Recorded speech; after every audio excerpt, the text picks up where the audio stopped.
In today's video, we're going to be breaking down the 5 biggest lies that you probably believe when it comes to losing belly fat or stubborn fat in general. Now, the reason I'm breaking these down is because as a coach and as someone who owns a coaching team, when we help clients drop body fat and keep it off long term, one of our biggest obstacles is actually eliminating false beliefs that they have before they come into the program. So we're going to start off strong with doing abs gets you abs, okay? There is a belief out there that you can do as many crunches as you want and that's going to get you abs. That's not true, okay? The reason why this myth is not true is because you cannot spot reduce body fat anywhere. And just because you do more ab work to build up your abdominals doesn't mean that that's going to directly lower the body fat around that area, okay? The only reason that you can see my chest separation right here, or even like my delts or arms or any of that, is because I have a lower body fat percentage up top and my muscle mass is higher, okay? You need the perfect combination of the two. Now, if I were to just do a bunch of bicep exercises, but I didn't worry about my diet and my body fat was a lot higher, my arms would definitely not look like this and my body fat wouldn't look like this either. Number 2 is that more cardio equals more fat loss. This is not true because this doesn't speak to how you lose body fat in general. How you lose body fat is by combining a combination of a calorie deficit, which means that you're eating less than what your body burns on a daily basis, but you also want to have the right macronutrient profile plus resistance training. It's a combination of those 3.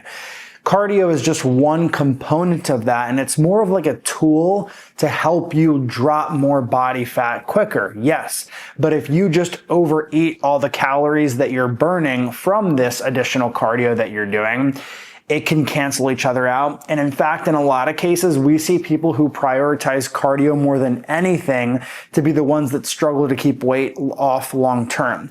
Because cardio is very similar to like living paycheck to paycheck. You have to go to your job to continue living, paying for your bills. But let's say you lose that job, you're usually in hot water, right? Same thing goes for cardio. If you get a nagging injury, your schedule picks up, whatever kind of thing life throws at you, and it doesn't allow you to keep up that cardio routine, you'll start to see the scale weight continue to increase and body fat continue to grow. We like to prioritize weightlifting because that will make your body burn more calories long term. It'll turn your body into an efficient calorie burning machine rather than just relying on cardio. Do we use cardio with our clients? Yes, but just that alone isn't going to solve your problems for you. Number 3 is that fat burning supplements work. They do not work, okay? A lot of them will have an increase in caffeine and it'll make you feel like you're maybe a little bit more jittery, super focused, etc.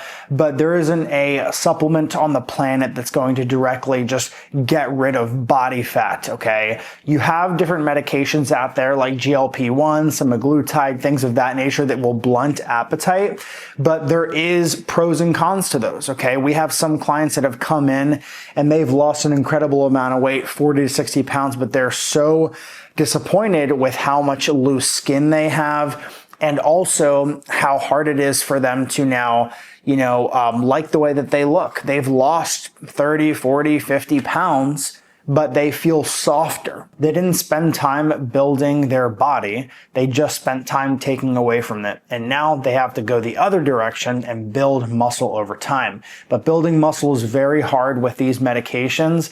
And the main reason why is because if your appetite doesn't allow you to consume the amount of protein that you need in order to recover from workouts, that is going to be an uphill battle that we suggest getting off of semaglutide to deal with. Lie number 4 is that you need to eat super clean 24/7. This is often an example of majoring in the minors instead of majoring in the majors, okay?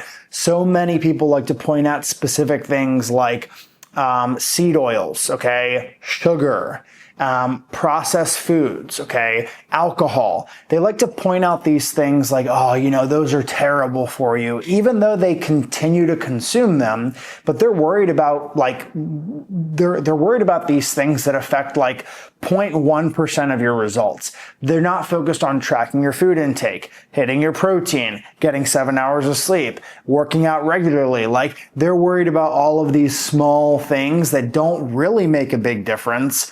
And we work with a lot of people that do lifestyle coaching, which means that we're not really working with bodybuilders who live their lives inside of a gym.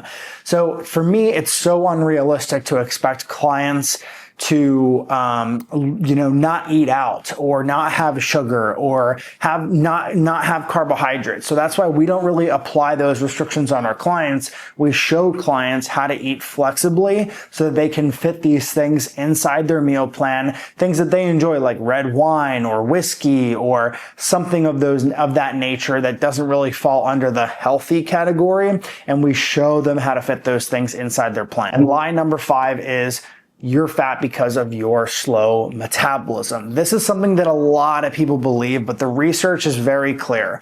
From ages 20 to 60, your metabolism really doesn't change. The things that will change your metabolism, though, are things like non-exercise activity thermogenesis, and this involves like moving around, walking, getting steps per day, okay? This is not including your exercise.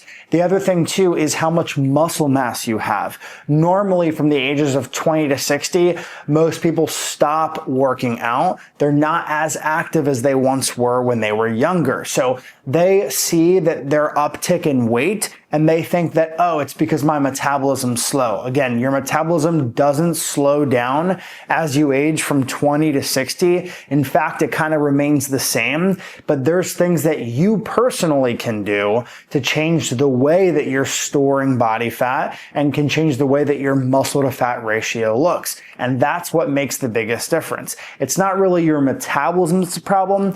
It's more so how you're working out, how your macros are spaced out throughout the day, what kind of foods are you eating, proteins, carbohydrates, fats. All of these things will influence your muscle to fat ratio, and that's ultimately what matters more than thinking that your metabolism is slowing down. It's not necessarily slowing down.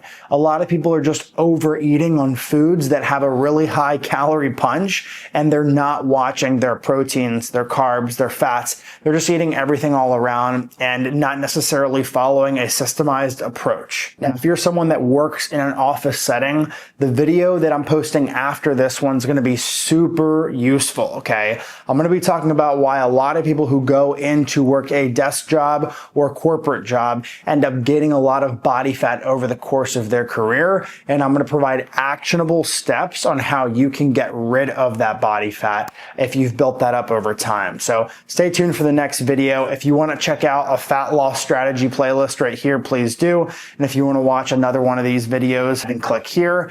Like this video if it helps, and I'll see you on the next one.